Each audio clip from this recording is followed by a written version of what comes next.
So much senseless violence, so much death and destruction. Shouldn't we at least avoid wars of choice? Shouldn't we at least not go looking for trouble in every corner of the planet? With the Middle East on fire, what sense does it make to have over 1,000 troops in Niger? Does it make sense to station over 1,000 troops in a country ruled by a military junta? Does it make sense to scour the back roads of Africa, droning potential villains? Today, the Senate will debate and vote on whether U.S. troops should remain engaged in hostilities in Niger. It should not go unnoticed that Congress never voted to send troops to Niger in the first place. Presidents of both parties have used the September 11, 2001 authorization to use military force to justify war in dozens of countries, from Afghanistan to Libya to Syria to Somalia to Yemen. Niger is but one of over 20 countries that the U.S. conducts military operations in, supposedly justified by the 9/11 authorization to use military force. The impetus for this war power resolution in 2001 has nothing to do with the situation of Africa today.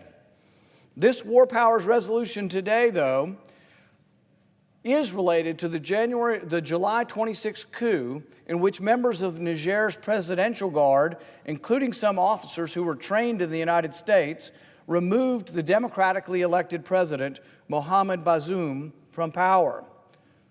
Now, the surrounding states around Niger are unhappy with this. The Economic Community of West African States is an organization of 15 countries. They've declared their intention to intervene militarily in Niger if President Bazoum is not restored to power. We're in the middle of a potential war with 1,100 troops in Niger, with the democratically elected president has been deposed, and they're being ruled by a military junta, and still our troops are there. In September, two other countries, Mali and Burkina Faso, that have experienced their own armed coups in recent years, signed a mutual defense pact to defend the military junta in Niger. Niger's new leaders have put its military on maximum alert, citing an increased risk of attack. For its part, the Economic Community of West African States, 15 countries, have imposed sanctions, instituted a no-fly zone, and closed border crossings. Recent reports indicate that Nigerian troops have been deployed along the border of the country, Benin. The Sahel is a powder keg, and we have over 1,000 military troops and personnel sitting in the middle of it. The Middle East is on fire, and yet we have 1,100 troops sitting in the middle of a potential war that we could be drug into. American forces face a very real risk of being caught in the crossfire of a regional African war. That's all we need is another war. What are we doing in Niger? As I mentioned earlier, Congress never voted to send troops to there. Congress never authorized the use of military force, yet on multiple occasions, U.S. forces in Niger have engaged in firefights with hostile groups, and sadly, American lives have already been lost. My colleagues may recall that on October 4th, 2017, 4 U.S. soldiers, Sergeant First Class Jeremiah Johnson, Staff Sergeant Brian Black, Staff Sergeant Dustin Wright, and Sergeant LaDavid Johnson were ambushed and killed while on a mission near the village of Tongo Tongo, Niger. This tragic incident was the largest loss of life for U.S. forces in Africa since the 1993 Black Hawk Down incident. At the time, the New York Times reported in a piece called An Endless War that 2 senior U.S. senators, a Republican and a Democrat, both of whom still serve in this body, were surprised to learn that the U.S. even had troops in Niger. This is how distant we've become from controlling our intervention in war, that people in the body, in the upper body of the Congress, don't even know we have troops in certain countries. We lose soldiers in countries that nobody even knew we were there. There's been no vote of Congress. There's been no support of the people. This is being done by administration, the previous administration, the one previous to that, the current administration. These senators were surprised because Congress has abdicated its constitutional war powers to the executive branch. These senators were surprised because this institute is content to allow the president to sidestep the Constitution and unilaterally deploy U.S. forces anywhere in the world, anytime, for any reason, by citing a virtually limitless interpretation of the 9/11 AUMF. The country of Niger, the junta, the coup, the discord in Niger has nothing to do with the attack on 9/11/2001. This attack prompted Congress to authorize war against those who attacked us on 9/11. It was passed in the days following the tragic events. The AUMF was narrowly tailored to bring justice to those responsible for attacking us on 9/11. But an ever-aggrandizing executive deliberately misinterprets. Both Republican executives and Democrat executives deliberately misinterpret this AUMF as a limitless document to empower the president to go to war everywhere, all the time, forever. Administrations of both parties cite this 2001 authorization for force to continue U.S. military operations up against various groups in 20 different countries. The majority of these countries, I would say all of these countries, had absolutely nothing to do with 9/11. Many of the groups we're targeting have no connection to 9/11. Many of them didn't exist in 2001, and many of their members weren't even born in 2001. Using an AUMF from 22 years ago, an authorization to get the people who attacked us on 9/11 to justify a war in Niger is a ridiculous notion and should be rejected out of hand. Deferring the decision as to when, where, and why our country goes to war is a dereliction of duty. Think about it. Our young men and women that we send into harm's way that may give up their life anywhere around the world, don't they deserve a debate? Don't they deserve a vote? Do the 1,100 troops in Niger deserve that we debate on the floor of the Senate whether they should be there or not? God forbid they're your son or your daughter and lose their life in a remote corner of Africa, that there's never been one debate on the floor over whether or not we should even be there. The Middle East is on fire and we have 1,100 troops in Africa. These military interventions have been carried out across Africa, across the Middle East, and they have cost thousands of lives, trillions of dollars, and have made us less safe and less prosperous. In many cases, our interventions have been counterproductive, destabilizing, and have helped to create the conditions for Islamic extremism to prosper. Does anybody remember our intervention in Libya?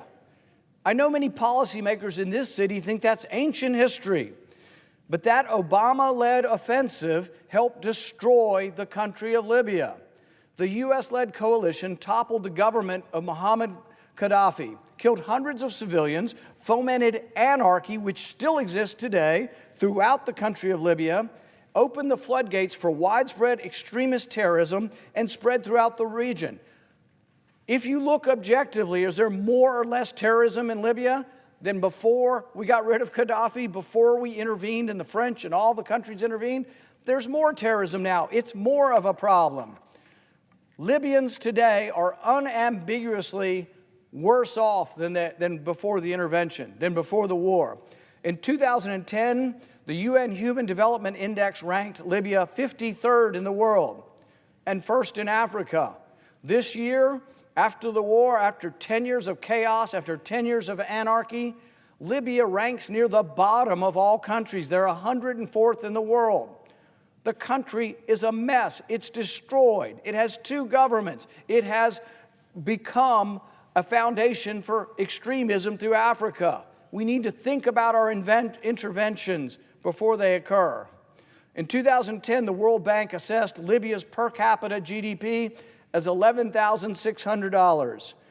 10 years later, the per capita GDP is almost half of that, $5,910. The UN Human Rights Office reports that the execution and torture of civilians in Libya happens on a regular occurrence. The UN has also identified the existence of open slave markets, where migrants and refugees transiting Libya are bought and sold as slaves. Thank goodness the developed world came in to remove the government of Libya and civilize the country. That's now a huge mess and a huge sore. The disasters the Obama administration helped unleash in Libya have had long-lasting consequences in the entire region. Libyan arms, including heavy weaponry such as anti-aircraft guns and surface-to-air missiles, have been traced to criminals and terrorists across the region. So we destroyed any sense of stability in Libya. The chaos spread throughout, and now we say, oh, now we need to kill all the people that are spreading throughout the region that came from Libya. We have traced their weapons to terrorists in Niger, Mali, Tunisia, Syria, Algeria, and tragically, they're now showing up in Gaza. Some of the weapons in Gaza being launched against Israel are weapons that came out of the war in Libya. The U.S. now uses Niger as a drone base to kill and try to clean up the mess that the U.S. and others created in Libya. The war in Libya that us, the French, and other countries participated in that left a power vacuum, that left a mess, spilled over terrorists into the other countries. So what do? We create a drone base in Niger to kill these people. What happens when you kill the wrong people? What happens when the drone lands on a wedding and 22 innocent people die in a wedding? What do you think happens to their relatives? How many terrorists are created for every innocent civilian killed? You only have to think back to Afghanistan, the mess of leaving Afghanistan. I was for leaving Afghanistan, but it was a terrible military blunder. And when we did, the executive branch, to save face, what did they do? They droned somebody. They just droned the wrong person. They droned a humanitarian aid worker and a bunch of kids. What do you think that does for terrorism? You think when you drone an aid worker and their kids, you think you get more terrorism? Hell yes, you do. You get 10 more terrorists for every civilian you kill.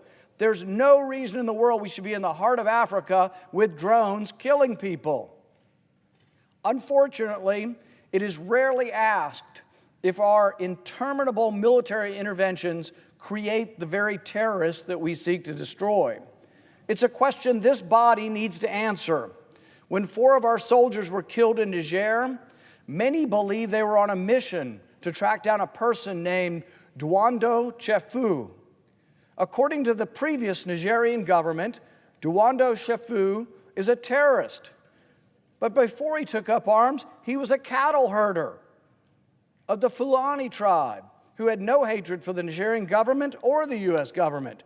Members of a rival tribe, the Tuareg tribe, became mercenaries for Gaddafi. Once Libya was destroyed, guess what? They decided to come back in Niger. They were attacking the cattle herder, Chefu. These are local disputes. They have to do with armed mercenaries coming from Libya into Niger. So what do? We get involved in that. And tragically, American lives were lost getting involved in something that maybe our country should have never been there to begin with. After Gaddafi was deposed, the mercenaries from Libya, they returned home to Niger. But they were now armed with the weapons of war. They turned these arms on the Fulani tribe to pillage their cattle. This was a dispute over thieves taking people's cattle. Do you think that necessitates a predator drone to be dropped on these people? Do you think that somehow we're eliminating terrorism by droning people involved in a cattle dispute? Though it may not be justified, should we be surprised that Chefu turned to people who happen to be Islamists for guns and training? Do the proponents of Western military intervention not understand that we may be creating the terrorists that we seek to destroy? Do we not see the folly of our adventurism that transforms cattle herders into jihadists? U.S. troops have been stationed in Niger since at least 2013. There's been no vote. The Constitution is clear. We do not fight wars without the approval of Congress, and yet, for a decade, we'd have had troops over there. Both parties, Republican and Democrat, gradually increase, gradually increase. We drone people. We sometimes drone Paris, sometimes we drone people at a wedding.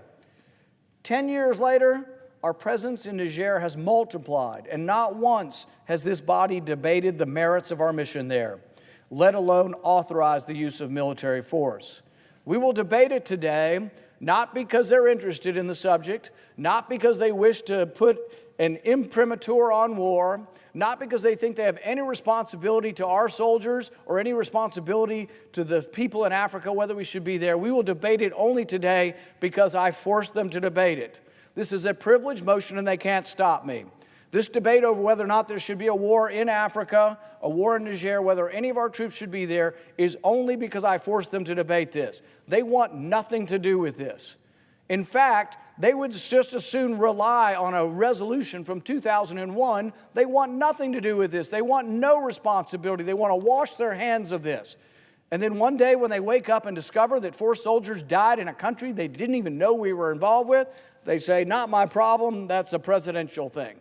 That's not what the Constitution intended. The Constitution intended that we would be involved and that the loss of life and the sending of our troops overseas would be our responsibility and that we would be reticent to do it. Instead, we do nothing, we turn the other way, and when our soldiers die in a heroic fashion, fighting for a cause that is, the symbolism of the cause is just, there's been no debate. They say, oh, we voted on that before you were born. You were born long after 2001, but somebody, somewhere, once upon a time, voted for a resolution in 2001, and that's good enough. We wash our hands. Well, today we will vote, and this will put the Senate on record, and they will be responsible for their vote. Will they vote to end our presence in a country that's now run by a military coup, a country where there's threatened war from all sides? Will we enter into a war that is clearly a war of choice, or will we say, no, maybe it's time to get the heck out of there, to get the heck out of the middle of a war? But either way, I will put them on record today, but not because they want to, but because they are forced to debate this issue because I bring it to the floor. We have learned that the soldiers who perished tragically in 2017 in Niger were on a mission authorized by Section 127E of Title 10 of the U.S. Code. What is that? It's a piece of the law that unfortunately has been put forward by the legislature to give the president the power to do whatever he wants up to $100 million. The authority to expend up to $100 million during a fiscal year or two, and I quote the law, provides support to foreign forces, irregular forces, groups or individuals engaged in supporting or facilitating authorized ongoing military operations. That's a lot of fancy words to say the president can do anything he wants anywhere in the world because we gave him this power. Where there's something in the Constitution that says that we cannot delegate our power. The Constitution doesn't allow the legislature to delegate their power to the executive. We can't give up our war-making power. This is unconstitutional. You cannot allow just little wars to happen up to $100 million per year without any vote. That's giving up the authority the Constitution gave to us. It's clearly unconstitutional and should be repealed. In short, this section of legal code provides the Pentagon unilateral authority to wage secret wars anywhere in the world without any oversight by Congress and even less public scrutiny. Unfortunately, the loss of 4 of our soldiers illuminates the fact that our troops are operating under this authority are also in harm's way. Earlier this month, the Biden administration finally formally declared that a military coup took place in Niger. Once that declaration was made, the United States was statutorily required to suspend all foreign and military assistance. You'd think that would include having 1,000 troops there. A senior administration official stated to CNN that the counterterrorism operations will remain paused, as will all U.S. training activities to build the capacity of the Nigerian forces. It seems as if our troops have no mission. Someone should explain why we're still leaving them in the middle of a war. French President Emmanuel Macron recently announced that France will end its military presence in Niger and bring some 1,500 soldiers home. We should also bring our 1,000 troops home. To commit America's military to fight wars on behalf of the nation is the most consequential and humbling responsibility that Congress is entrusted with. Can we not, at the very least, muster the courage to have a debate? If America's interest in Niger is of such vital importance that we ask our young men to fight and potentially pay the ultimate sacrifice to defend it, we at least owe our soldiers a debate in Congress. Not your grandparents debated this, your parents debated this, or another generation debated this, but that we are willing to debate here and now whether or not we should be at war in Niger. A yes vote on my resolution gives each of us an opportunity to go on record and tell our constituents that we will no longer stand idly by as the President sends their sons and daughters into harm's way to fight wars with no clear objective, with no definition of victory, with no exit strategy, and with no constitutional authorization. I encourage my colleagues to vote yes to take America out of hostilities in Niger.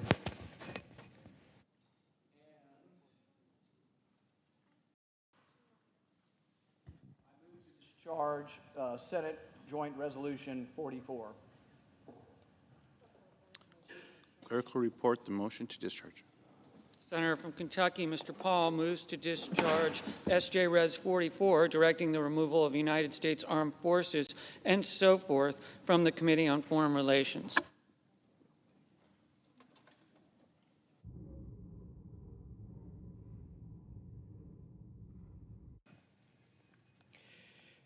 Mr. President. Senator from Idaho.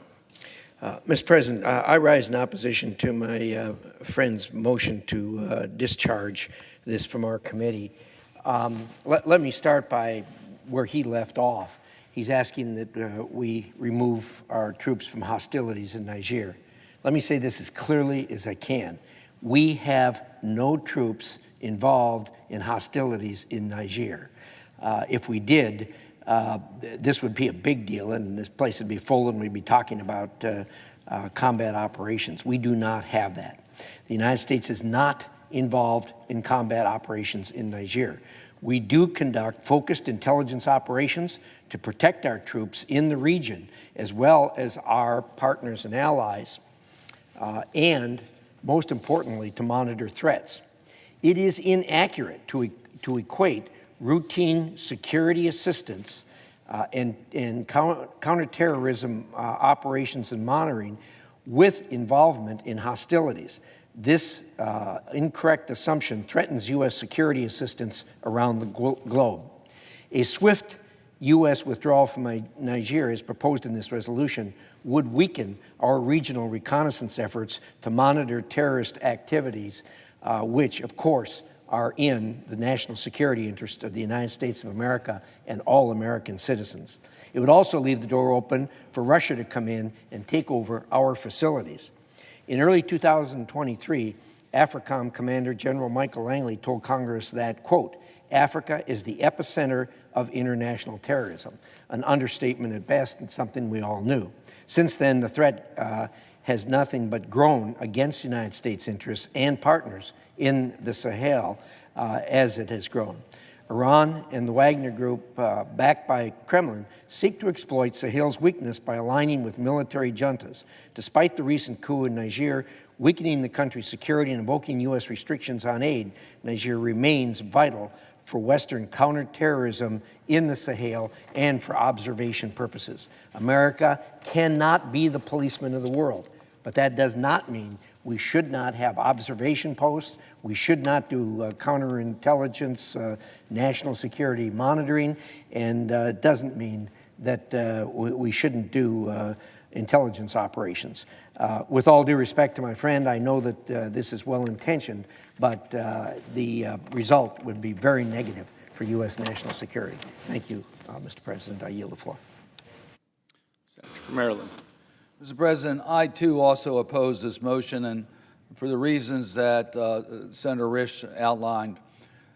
Our presence there are not troops in hostility.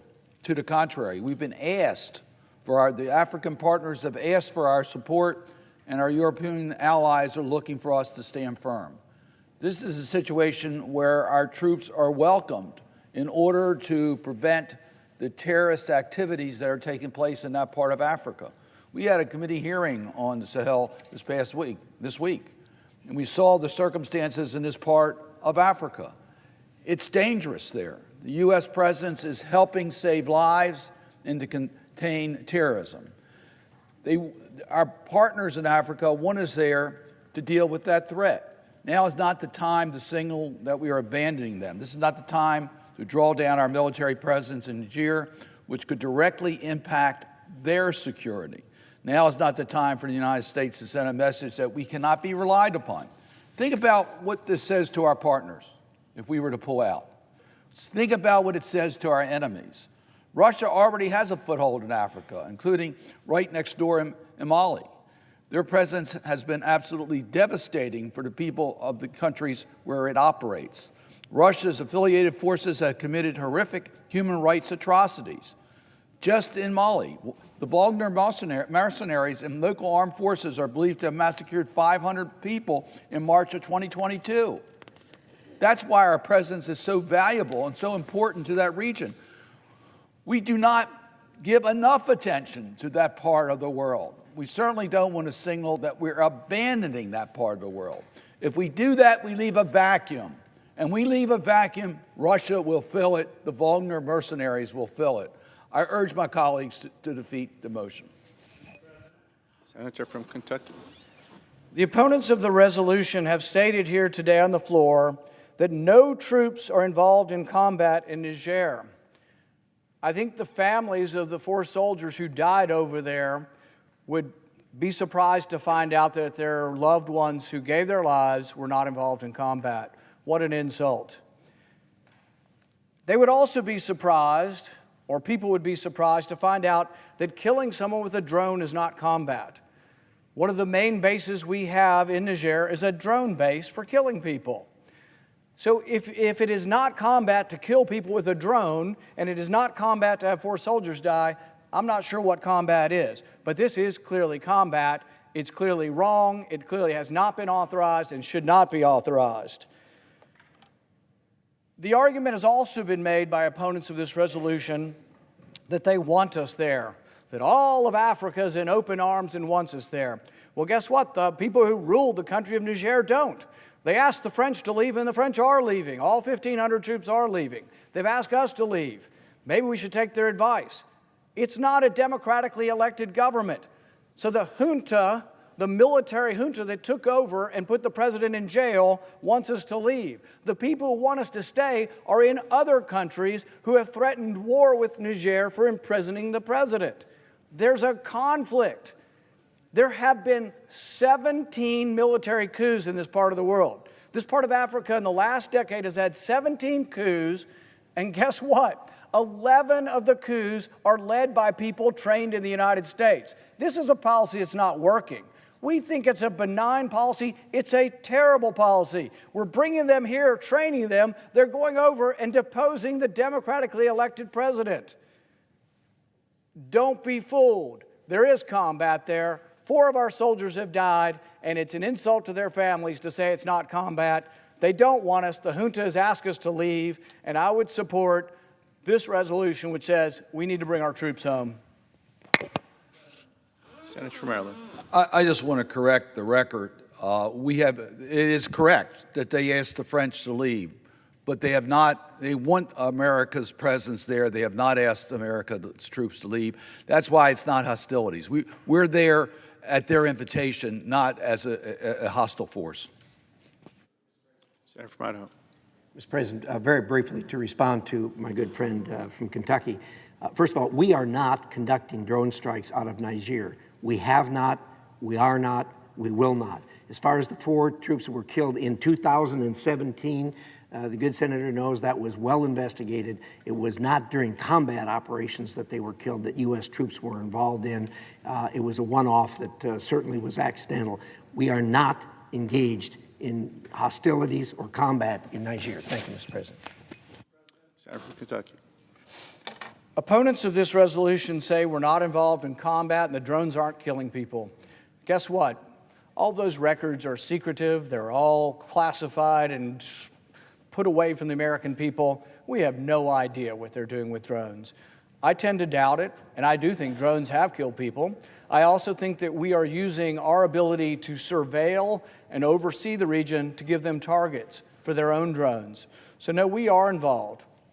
When they say that the people of Niger want us to stay, are they talking about the president who's in jail?